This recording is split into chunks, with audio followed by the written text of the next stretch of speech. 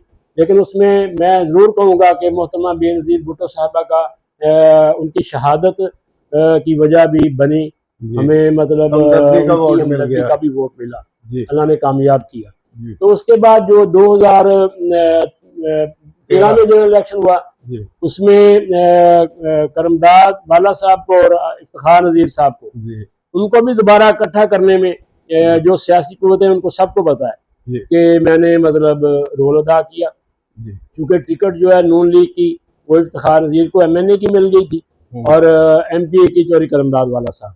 सही सही तो उसमें उन्होंने इकट्ठे कंटेस्ट किया और कामयाब हुए। जी इसमें मैं ज़रूर कहना चाहूँगा कि ये दोनों घराने जी जब इकट्ठे हुए हैं, इकट्ठा इलेक्शन लड़ा है, तो इनको अल्लाह ने कामयाबी दी है। जी इनका जो कॉम्बिनेशन है वो हमारा हल्का उसको पसंद करता है, जो कि ना रह सका 2018 में। चौधरी करमदाद वाला साहब ने नून लीग छोड़ दी जी और चौधरी इफ्तिखार नज़ीर, हाजी अताउर रहमान एमएनए एमपी का वो टिकट लेके आ गए नून लीग का, जी उसमें उन्हें कामयाबी हो गई। जी 2000 ये जो अब इलेक्शन हुआ है, उसमें चौधरी साहब करमदाद वाले साहब जो हैं वो अय्याज खान नियाजी साहब के साथ उनका कॉम्बिनेशन बना। जी तो आप जैसे फरमा रहे हैं कि करमदाद वाला साहब को पहले से कम वोट मिले जी और वही जो डिफरेंस है वो खालिद जवेद की तरफ ऐड हो गया जी और हाजी अताउर रहमान का वोट उतना ही रह गया जी और करमदाद वाला साहब का जो वोट है वो खालिद जवेद साहब को पड़ा है जी और वो कामयाब हो गए। जी लेकिन उसमें जो मौजूदा इस इलेक्शन की मौजूदा सूरत हाल थी, उसमें आम आवाम में लोग ज़्यादातर पीटीआई को, इमरान खान को वोट देना चाह रहे थे। जी लोगों ने शख्सियत को नहीं देखा, उन्होंने इमरान खान को वोट किया, एक मतलब लोगों की राय थी। जी तो बस इसमें यही कहूँगा कि कामयाबी और नाकामी ये तो सियासत का हिस्सा है। अच्छा जो साहब मियाँ नवीद जहानिया जब आए तो लोगों ने उनको वेलकम किया कि ये अताउल्लाह जहानी के भतीजे हैं, बासलाहियत है और ज़ाहिर रुपए पैसे वाले आदमी आज की सियासत में ज़्यादा कामयाब होते हैं। तो वो अपना आए और बस छा गए। पहले नायब तहसील नाज़म बन गए, फिर वो 2002 में अपना एमपीए बन गए, फिर पेट्रियाट में चले गए और फिर वापस चले गए। अब अचानक जब वो आए तो 83,000 वोट उनको मिल गया। ये अराई फैक्टर की वजह से मिला है या उनके करिश्माती शख्सियत की वजह से मिला है? जी मियाँ नवीद साहब के हवाले से मैं ये ज़रूर कहूँगा कि मियाँ नवीज साहब की शख्सियत ऐसी शख्सियत है जी कि उन्हें मतलब अल्लाह का ख़ास उन पे करम था जी कि वो कभी मतलब किसी वार्ड में काउंसलर भी नहीं बने, जी लेकिन वो पहली दफ़ा आए हैं सियासत में जी और तहसील नायब नाज़िम पे वो इलेक्ट हो गए। जी उसके बाद उन्होंने रिज़ाइन किया, एमपीए पे उन्होंने पीपल्स पार्टी की तरफ से इलेक्शन लड़ा, जी वो कामयाब हो गए। जी तो अब जब वो दोबारा इलेक्शन में आए, पीटीआई की तरफ से उन्होंने इलेक्शन लड़ा है, जी और उनका सियासत में काफ़ी सालों का गैप था, जी लेकिन उसमें ज़रूर खालिद जावेद साहब ने जो 4-5 साल ग्राउंड में वर्क किया है, जी मैं ज़रूर उसका क्रेडिट खालिद जावेद को भी दूंगा जी कि ये वोट जो मियाँ नवीज साहब को पड़ा है वो उनकी खालिद जावेद की भी मेहनत थी, जी और मियाँ नवीज का हल्के में राब्ता ना होने के बराबर था, जी लेकिन वो अचानक आए हैं, उनको बरादरी ने भी भरपूर सपोर्ट किया है। और सबसे बड़ा फैक्टर वही मैं फिर कहूँगा कि उन्हें इमरान खान के नाम से मतलब वोट पड़ा है। जी और वो अच्छा खेलने वाले हैं सियासत में बड़ी वो मैंने उन्हें देखा बड़ी स्ट्रगल करते हैं, जी वो भरपूर तरीके से कैंपेन चलाते हैं। सही हमारा और सही उनका मतलब काफ़ी टाइम गुजरा है, जी और अच्छे मतलब खेलने वाले हैं, अच्छे स्पोर्ट्समैन हैं। हाँ जी, सियासी तौर पर। अच्छा, तो सब इस मरतबा याद न्याजी जब यहाँ खड़े हुए तो लोगों के जहन में था कि उनके तकरीबन न्याजी खानदान के 34 गाँव हैं, तो वो वाजे लीडर से पर उन्होंने 69,000 यानी 69,000 और कुछ वोट हासिल किए, और वोट तो बड़े हैं, लेकिन इधर 1,07,000 और मियाँ नबी जहानिया के 83,000 और उनके 69,000 वोट। अच्छा, एक समझ नहीं आई कि ये खग्गा खानदान के सुहेल नुमान खग्गा पिछली इलेक्शन में 53,000 वोट उन्होंने हासिल कर लिए और इस वक्त वो कहीं खड़े ही नहीं हुए। तो आने वाले वक्त में आप अयाज न्याजी के बारे में क्या कहेंगे, और इस मरतबा फैसल न्याजी उस हल्के से क्यों खड़े नहीं हुए, और वहाँ से अलीम खान के मुकाबले में हाजी ज़ियाउर रहमान ने आसानी के साथ सीट निकाल ली। जी, मैं याद खान याजी साहब के हवाले से मैं ये ज़रूर कहूँगा कि उन्होंने यार हमारे हल्के में जी सियासी तौर पर बिल्कुल नए थे, जी और उन्होंने सियासी तौर पर बड़ी स्ट्रगल की। जी उन्हें मौका मिला, और उन्होंने जहानिया के लिए काम भी किया है। जी जो सियासी तौर पर मुखालिफ होता है उसकी अच्छी बात का जिक्र करना चाहिए, जी तो मैं ज़रूर उन्हें अप्रिशिएट करूँगा कि उन्हें मौका मिला और उन्होंने डिलीवर भी किया। जी और मैं सियासी तौर पर समझता हूँ, पता नहीं उन्हें जो भी मजबूरी होगी, जी उनका जो ये इस्तेहकाम पार्टी का टिकट लेना या इसका फैसला करना, मेरे ख्याल में वो गलत फैसला था। जी तहरीक इस्तेहकाम पार्टी जो बिल्कुल नई पार्टी थी, जी उसके बारे में लोगों को मतलब बिल्कुल भी इल्म नहीं था, जी और वो उसके अवाम में कोई रूट्स भी नहीं थे। जी तो अगर याज खान न्याजी साहब किसी पार्टी की तरफ से, पीपल्स पार्टी की तरफ से या मतलब पीटीआई की तरफ से जी अगर इलेक्शन लड़ते, तो मेरे ख्याल में जहानिया के हल्के के नताइज कुछ और होते। अच्छा, जब फैसल न्याजी ने पार्टी तब्दील कर ली तो वहाँ ज़मीनी इलेक्शन हुआ, तो लोगों के जहन में था कि वो वाज़े लीड से जीत जाएंगे, तो ज़ियाउर रहमान के मुकाबले में वो उनकी लीड 10,000 थी, लेकिन अब ज़ियाउर रहमान ने वहाँ 54,000 वोट हासिल किए, अलीम खान ने वहाँ 35,000 वोट लिए, और इस्तेकाम पार्टी का जो उम्मीदवार था उसने 26,000 वोट लिए। तो फैसल न्याजी इस मरतबा मैदान में अलीम खान के कहने पे नहीं आए या कोई और मसला था? नहीं, फैसल न्याजी साहब का तो आपको के हवाले से उन्हें मतलब इलेक्शन लड़ना मुश्किल था, जी और उन्होंने अलीम खान को कहने पर नहीं इलेक्शन मतलब नहीं लड़ा, ये बात नहीं है। जी सियासी तौर पर उन्हें मजबूरी थी, जी वो इलेक्शन मतलब लड़ने के लिए उन्हें इजाज़त नहीं मिली, जी हालात ऐसे थे। जी तो अलीम खान चूँकि एक तरीके इस्तेहकाम पार्टी जो है उसको पूरे मुल्क में किसी जगह नहीं मिली, जी चांदे को 1-2 सीटें 3 अगर उन्होंने ली भी हैं तो वो ज़ाती वर्थ में किसी ने जीती है। जी तो फैसल नियाज़ी सियासी तौर पर उस हल्के में मजबूत उम्मीदवार है। जी उसका एक जानदार ग्रुप है। जी जब भी उसे मौका मिलेगा मेरे ख्याल में वो अपने हल्के में उसकी सियासत ठीक है। हाँ जी। अच्छा हाजी साहब, चौधरी साहब, अपनी अपनी बसात और हस्ती के मुताबिक हर कोई काम करवाता है। हाजी साहिबान के बारे में वो लोग कहते हैं कि इन्होंने 3 इलेक्शन इफ्तिखार नज़ीर साहब ने जीते हैं। हाजी साहब ने अगर उनसे पूछा जाए तो वो अपने किए हुए कामों की लंबी फहरिस्त देते हैं कि हमने जी पासपोर्ट ऑफिस बनवाया, हमने जी फलां चीज़ बनवाई, हमने जी फलां, और ज़ाती जेब से भी वो पैसे देते रहे। और मुझे मोहतरम रईस साहब सिंह साहब, आपका बहुत बहुत शुक्रिया, आपने चैनल